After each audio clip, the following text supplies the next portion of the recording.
Faster than a speeding bullet. More powerful than a locomotive. Able to leap tall buildings at a single bound. Look! Up in the sky! It's a bird! It's a plane! It's Superman!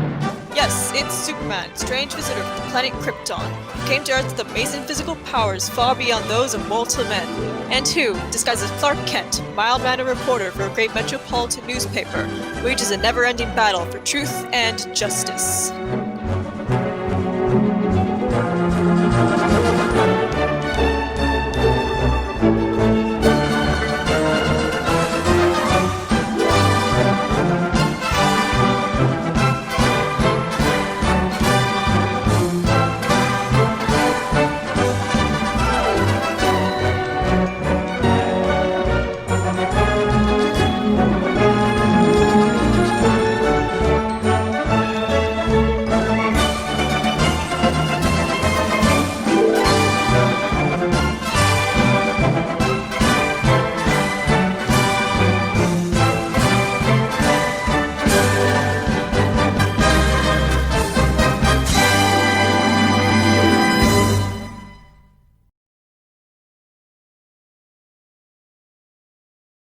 Today, with Superman unaware of their predicament, Mr. Jones points a gun at Batman and Robin, who are chained to the wall in an ancient prison barracks.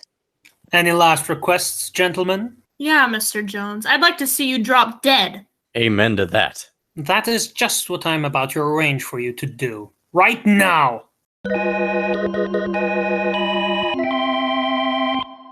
And now, the adventures of Superman! While a man who called himself Mr. Jones held the famous Batman prisoner, another man impersonated Superman's friend, and after making a series of un-American public speeches, led Robin, Batman's young companion, into an ambush. Meanwhile, Superman had discovered a recording of the mysterious Mr. Jones's voice, which Batman had left behind him, and certain that Jones was an alias for some professional rabble-rouser. He had duplicates of a recording made, and arranged for them to broadcast over radio stations throughout the country, offering $10,000 to whoever could identify the man who called himself Jones. As we continue now, Superman, in his guise of reporter, Clark Kent, has been notified that a man who claimed he could identify Jones's voice has arrived at the Daily Planet radio station. At the station, Kent is directed to the manager's office, where a middle-aged, weather-beaten man with shrewd, faded blue eyes sits on the edge of a chair, a battered old hat on his knees.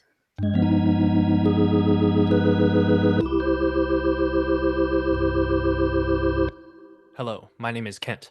Clark Kent. Howdy do. Mine's Hempel. William Hempel.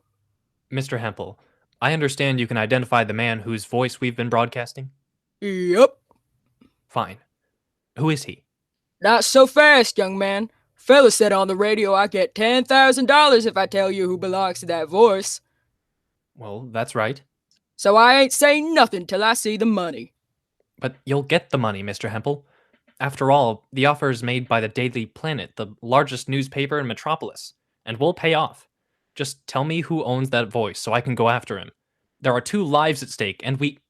Well, maybe so, but I want to see that money. No maybes about it, believe me. Now, if you really know whose voice that is on the recording, in the name of heaven, tell me. Like I said before, young feller, I tell you when I see the $10,000. But, great Scott, Won't do you no good to get hot under the collar neither. I know my rights. All right. You stay right here. I'll go down to the cashier and have a check drawn. Okay, Mr. Hempel, here's the check, drawn to your order. Fine, let's have it. No. I'll hold it, if you don't mind, until you've identified the voice. If you I can. can. No.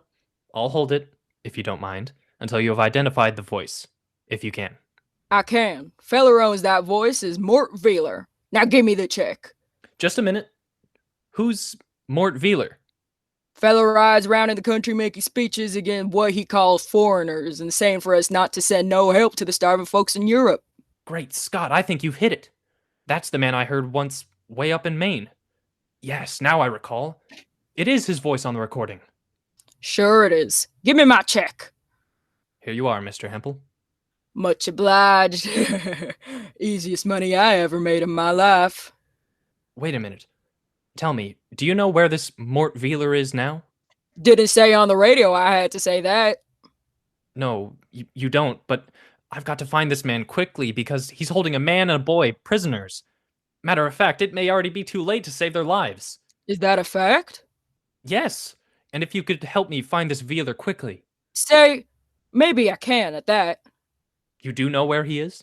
Well, don't know for sure, but this Veeler, he's got some kind of society. Yes? Calls it, no help for Europe or nothing for foreigners. I don't recollect just exactly what. That's important. Try to remember, please. Can't seem to. Never paid no attention on account I don't hold with fellers like him. They're always trying to stir up bad feelings. Ain't good. That's right. Now, if you can remember the name of his outfit, I can trace him and then... Yeah, but I can't.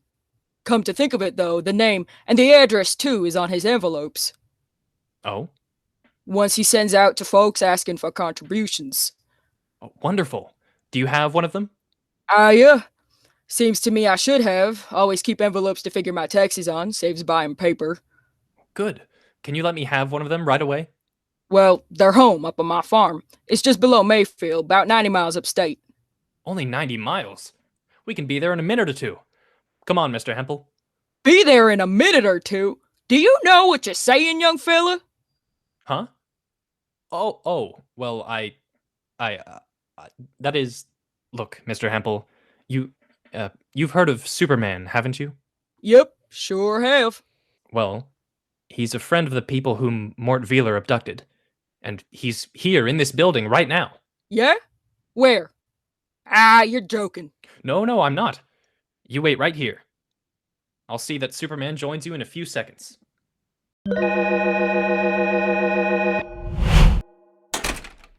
Hello, Mr. Hempel. Who be you? I'm Superman. You ready for a quick trip up to your farm? You really Superman? I certainly am. I'll just open this window. Well, I'll be. There we are. Now, up with you, Mr. Hempel. Hey, wait. Put me down. What you want me to do? Give you the ride of your life, old-timer. Now, don't be frightened.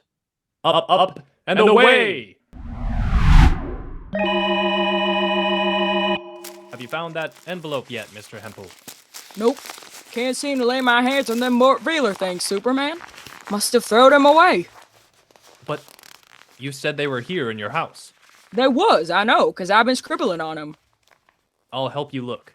We must find them, Mr. Hempel. We must. As Superman and Farmer Hempel search for the envelopes bearing Mort Veeler's address, Veeler himself, in his alias of Mr. Jones, stands in the ancient prison block where Batman and Robin are chained by leg shackles to the wall. Pointing a revolver at them, he smiles sardonically. Once again, gentlemen, I'll ask you. Any last requests? Yes, Jones, I have. Really? What is it, Batman? I'd like a last stick of gum. Gum? Since when do you chew gum, Batman? Well, I don't much, but, well, in a tight spot, I sort of like a piece of gum. You do, eh? Well, I don't know. Now look, Jones, you took my name, my fortune, and now you're gonna take my life. A last piece of gum isn't too much to ask in return, is it? Under these circumstances, yes, I think I entitled you to a last stick of gum. Thanks. Would you give me one, please? I have none. I don't chew gum, but I know some of the boys do. I'll send one in. I'll give you 10 minutes to enjoy the flavor. Then, well, you know what happens then. Yes. Yes, I know. I'll see you both in exactly 10 minutes.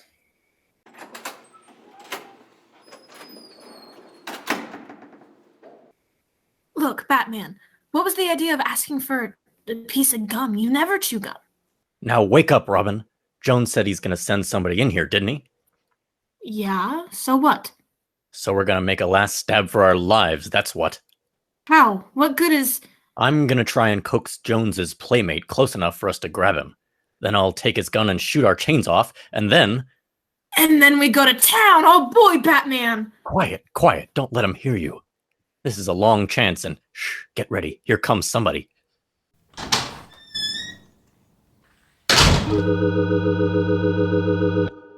In their ancient prison, chained to heavy beams in the wall, Batman and Robin tense their muscles as a burly, unshaven giant of a man approaches, a packet of gum in a huge ham-like hand.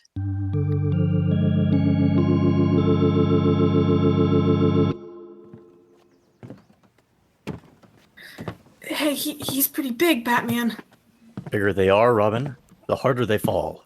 Now get set. You got gum for me, buddy? Yeah, I'll throw you a pack. Here. Ah, shucks. I missed it. Butterfingers. Look, I can't quite reach the gum, buddy. Would you mind picking them up for me, please? Okay. Now, Robin. Come to Papa. I've got my hand over his mouth. I've got his feet. Put him to sleep, Batman. Excellent idea. Oh, good night, sweetheart. There, that does it. But good, Pappy. Quick, now help me go through his pockets for his gun. Check. Hey, I can't find a gun. Neither can I.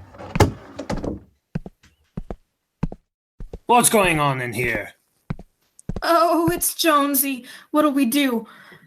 Well, there's nothing we can do now, Robin. This is it. Their last chance gone, Batman and Robin see Mr. Jones draw his revolver and level it at them. Is this the end for Superman's great friends, Batman and Robin?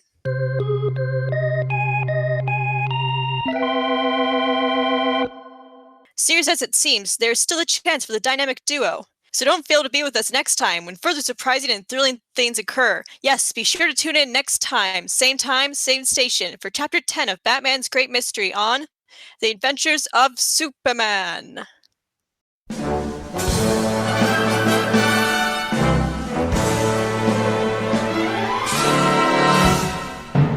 Superman is a copyrighted feature appearing in Superman DC Comics magazine. This program came from the Heritage Thespians from Heritage High School. This was a Heritage Legacy production.